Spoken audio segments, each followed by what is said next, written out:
అదే RTV app వార్తల్ని క్షణాల్లో చదివే అవకాశం ఉంటుంది. ఒక న్యూస్ పేపర్, ఒక టెలివిజన్ ఛానల్ మీ చేతుల్లో ఎప్పుడూ ఉంటాయి.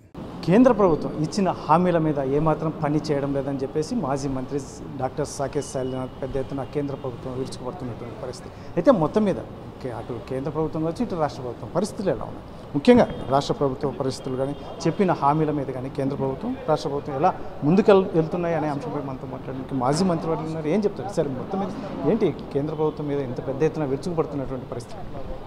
ఇందులో విరుచుకుపడడం ఏం లేదు, వాళ్ళు ప్రజలు వ్యతిరేకంగా ఉన్నారు, ప్రజలకు అనుకూలంగా ఉండమని బీజేపీ ప్రభుత్వాన్ని అట్లా వాళ్ళతో కలిసి ఉన్న చంద్రబాబు నాయుడు గారిని, నితీష్ కుమార్ లాంటి వాళ్ళని కోరుతూ ఉన్నాం. ఉదాహరణకి ఈ రోజున మేము అడిగినా సరే ప్రజల కోసం అడుగుతూ ఉన్నాం. ఈ రాష్ట్ర ప్రభుత్వానికి వస్తే బీజేపీ నుంచి అడిగే మాటలు కొన్నే, మీరు ఎన్ని మాట్లాడినా మాట్లాడకపోయినా ప్రత్యేక తరగతి హోదా ఇవ్వండి, ముగిసింది అధ్యాయమని మీరు రాసుకుంటే ఎట్లా? చంద్రబాబు నాయుడు గారు ఏం మాట్లాడతారు? ఎందుకంటే వారి ముందే గవర్నమెంట్లో పడుతుంది కదా కేంద్రంలో. అట్లాగే రాయలసీమ మన ప్రాంతం ఎండిపోతా ఉంది, వర్షం లేదు, విత్తనాలు ఇచ్చుకున్నాం, చిరుక అంతే. కనుక మనకు వచ్చే ప్రత్యేక ప్యాకేజ్ అప్పుడు ఇచ్చిన వాగ్దానాలు మాటలపైన నిలబడలేకపోవడం అన్నది ఇబ్బందిగా ఉంటుంది. ఇది ప్రజలకు విశ్వాసాన్ని వీళ్ళు దానికి నష్టం చేయడం, విశ్వాసాన్ని కోల్పోవడం అనేది కరెక్ట్ కాదని చెప్తా ఉన్నాం. ఫ్రీ ఇసుక అంటే ఫ్రీ ఇసుక ఇవ్వాలి, అందరి పిల్లలకి నేను తల్లి ఓడిస్తానంటే అందరికీ ఇవ్వాలి. అట్లా కాకుండా వెసులుబాటు ప్రకారం ఇస్తామంటే కరెక్ట్ కాదు. ఎందుకంటే వాగ్దానం ఇచ్చేటప్పుడే సాధ్యాలు మీరు గురించుకొని ఉన్నామనే చెప్పారు. మరి ఏమటం వస్తూ ఉంది కదా, కాబట్టి వీళ్ళు చెప్పిన దానికి చేసిన దానికి మధ్య పెద్ద లేదు. కాబట్టి ఉదాహరణకి ఆ రోజు చెప్పారు, జగన్మోహన్ రెడ్డి గారు చెప్పారు, ఏం చెప్పారు? నాకు తగిన సంఖ్య లేదు, ఉంటే అల్లాడిచ్చేవారు. అల్లాడిచ్చు, ఏం అల్లాడిస్తావు? దాదాపు రాజ్యసభలో 11 మంది అంటున్నట్లు రాజ్యసభ ఏ బిల్లు కానీ ఇవ్వకండి అన్ని ఆపండి. ఈ రాష్ట్రానికి ప్రత్యేక హోదా, అట్లాగే రాయలసీమ ప్రత్యేక ప్యాకేజీ, విశాఖ స్టీల్ ప్లాంట్ ఇవన్నీ ఇస్తేనే చేస్తామని చెప్పండి. కనుక వీళ్ళు అట్లా కానీ కేవలం అధికారం, సీటు, కుర్చీ అనే విధంగా ఉంటుంది, మంచిది కాదు. ప్రజలకు మీరు మాటలు ఇచ్చారు, ఆ మాటలు చెప్పడం కొడతాం.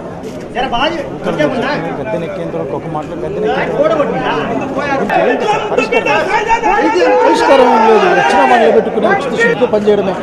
ఉదాహరణకి కర్ణాటకలోను తెలంగాణలో అధికారులు ఉచిత బస్సు ఇస్తామని చెప్పి మహిళలకి ఇచ్చేసాం. అట్లాగే రైతు బంధు ఈ నెలలో అమలు చేస్తారు. 31,000 కోట్ల రూపాయలు ఏం చేస్తారు? 31,000 కోట్ల రూపాయలు అమలు చేస్తాం. సో నేను చెప్పేది ఒక్కటే, చెప్పే ముందు ఆలోచన ఉండాలా. మీరు ఆలోచన ఉండి చెప్పింటారు, బట్ ఇవ్వడానికి చేయి రాకపోవచ్చు కొద్దిమందికి, ఎందుకంటే చెప్పే మాటకి ఇచ్చేకి తేడా వస్తుంది. కానీ అవన్నీ మానేసి ఉద్యోగస్తులకు 1వ తారీఖున జీతాలు, అట్లాగే మీరు చెప్పిన ఉచిత ఇసుక, మన ఇంటి అవసరాలకు ఇసుక ఉచితంగా ఇవ్వడాలు, ఇంట్లో చదువుకునే పిల్లలందరికీ ఆ హక్కు మాకుంది, మా ధైర్యం కలిగి ఉన్నాం. ఎందుకంటే మేము ఆ రోజున ఫీ రియంబర్స్మెంట్ అందరికీ ఇచ్చినాం, మేము మాట్లాడుకుని ఇచ్చాము. అసలు ఆ రోజున కాంగ్రెస్ పార్టీ ప్రభుత్వంలో రాజశేఖర రెడ్డి గారు మిగతా ముఖ్యమంత్రులు కొనసాగించిన తీరుతోనే చాలామంది ఇంజనీర్లు, డాక్టర్లు రోజులకే మా జనాంతికంగా మాట్లాడుతూ ఉంటారు. 4% రిజర్వేషన్ ముస్లిమ్స్కి ఇచ్చింది మేము కాంగ్రెస్ పార్టీ. కనుక వీళ్ళకి దాన్ని వాడుకొని ఇది మాదే అని చెప్పుకుంటే చేసే ధైర్యం లేదు, శక్తి లేదు, ఆలోచన లేదు.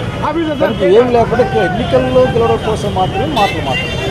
అట్లా కాదు, అమలు చేయండి. ఎందుకంటే మీ దగ్గర ప్రణాళిక ఉంది అంటున్నారు కదా. మీరు ఇచ్చిన మాట నిలబెట్టుకోలేని వాళ్ళు ఈ రాష్ట్రాన్ని, దేశాన్ని ఏం పునర్నిర్మిస్తారో నాకు తెలియదు, ఎట్లా నిర్మిస్తారో నాకు తెలియదు. సో దయచేసి ఇక చాలా అర్లీగా మాట్లాడడం అవుతుంది. ఈ పార్లమెంట్ ఈ బడ్జెట్ సెషన్లోనే మీరు చక్కటి ప్రపోజల్స్ ఎందుకంటే requesting the government of Andhra Pradesh, మా రాయలసీమ ప్రాంతానికి ప్రత్యేక అనంతపురం జిల్లాకు పెద్ద ఎత్తున నిధులు ఇవ్వండి, మా రైతాంగాన్ని ఆదుకోవాలని కోరుతాం. గత ప్రభుత్వానికి ఇప్పటికీ ఖచ్చితంగా అది పాటిస్తున్నారంటున్నారు. వేరియేషన్ ఏంటి గత ప్రభుత్వానికి? ఏదో చూస్తూ ఉంటే రిబేట్ ఇచ్చినట్టు కనిపిస్తూ ఉంది. చెప్పిందేమో ఫ్రీ అని. మామూలుగా అప్పుడప్పుడు కొన్ని కాల్స్ వస్తూ ఉంటాయి, మీరు రండి మీకు ప్రైజ్ వచ్చింది అని అడిగిపోతాం. అడిగిపోతే దానికి అది కట్టు ఇది కట్టి ఇంత బిల్లు ఇస్తాం. ఇంత బిల్లు ఇచ్చినాక ఆ బిల్లు కట్టి అది ఫ్రీ కాదు. అంటే అబ్సల్యూట్గా ఇంటి అవసరాలకి, ఇల్లు కట్టుకోవడం కోసం మధ్యతరగతి వాళ్ళకి, పేదవాళ్ళకి వాళ్ళ ఇసుక తోలుకోవడానికి అవకాశం ఉండాలి. దానికి ఎవరి పర్మిషన్ వస్తుంది? అదేం జరిగిందంటే కట్టుదిట్టగా వ్యవహరించాలి, ఇబ్బంది ఏమి. రియల్ ఎస్టేట్లో ఇసుక మీరు ధర పెట్టినా సరే ఫైనల్గా మళ్ళీ ఆ ధర వచ్చి జనం మీదే పడుతుంది. సో కాబట్టి ఇసుక ఫ్రీగా ఇస్తామన్నారు, మీరు కౌంట్ చేసుకొని ఫ్రీగా ఇవ్వండి, దట్స్ ఆల్. సార్ ఫైనల్గా సార్ షర్మిల గారు కూడా కౌంటర్ చేసినటువంటి పరిస్థితి జగన్ని అసలు ఈ విద్యార్థుల అంశంలో ఫీజుల విషయంలో మీరు కూడా ఇద్దరికి చెప్పారు, చంద్రబాబు నాయుడు అంశం ఏంది, మీ విషయం ఏంది, అసలు మీరు కూడా అలాగే చేశారు కానీ చెప్పి షర్మిల మాట్లాడడం దీన్ని ఎలా చూస్తారు సార్? అంటే మా ప్రెసిడెంట్ గారు నిజంగానే చేయమని, ఎందుకంటే ఆయన చేయమని చెప్తా ఉంటే చూసే వాళ్ళకి ఇబ్బందిగా ఉంటుంది కనుక నువ్వు చేయలేదు అయ్యని ఇద్దరితో చేయించాల్సిన బాధ్యత అసలుకి యాక్చువల్గా ఇద్దరు చేపిద్దామంటే చేయలే. ఇప్పుడు ఈయంతో చేయించాల్సిన బాధ్యత కాంగ్రెస్ పార్టీ పైన ఉంది. కాంగ్రెస్ పార్టీనే షర్మిలమ్మ నాయకత్వం ప్రధానమైన ప్రజల పక్షంగా ప్రతిపక్షంగా వ్యవహరించబోతూ ఉంది.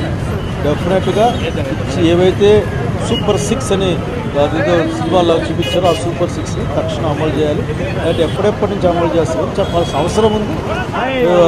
రైతు బంధువు లాంటి 31,000 కోట్లు వాళ్ళు ఇవ్వబోతూ ఉన్నారు.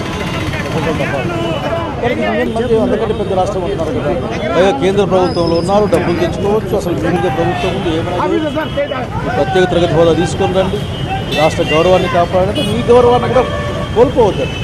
మీరు representative of the Andhra Pradesh state people కనుక మీరు అధికార ప్రతిపక్షంలో ఉన్న వాళ్ళు మరి అంత సాగిలపడాల్సిన అవసరం లేదు. దయచేసి ఆంధ్రుల గౌరవాన్ని కాపాడుతూ ఈ రాష్ట్ర ప్రజలు కాపాడమని కోరుతాం.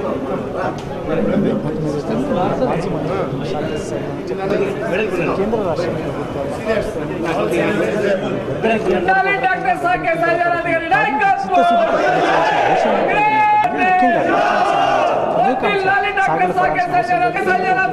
నిధులు తీసుకొని ప్రత్యేక హోదాన్ని తీసుకోవచ్చు,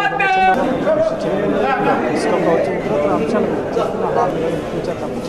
పాటించేందుకు కృషి చేస్తే ప్రజల దగ్గర ఉంటాయని చెప్పేసి మాజీ మంత్రి